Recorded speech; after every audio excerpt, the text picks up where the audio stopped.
Hi, so today I'll be showing you how to use Google Hangouts. So right here are your contacts. This is everyone who you have in your contacts, and you can text and call. These are your chats, so if I had more emails here, I could always chat them. But before chatting them, you have to invite them, and they'd have to accept it, and then you guys can start chatting.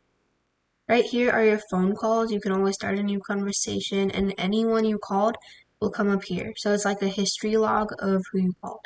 And these are a bit more in-depth settings, so contacts, conversations, phone calls, invites. So these are people who invited you, not who you invited. So that's that. And then these are just the downloads you can get it on. And then in settings, these are a bit more in depth too. So show when you were last active, meaning if you're not active anymore, it shows the last time you were active.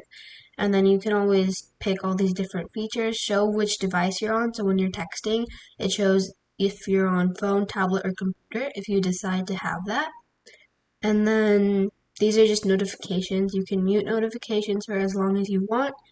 And you can also ring on incoming phone calls and have sounds for incoming messages.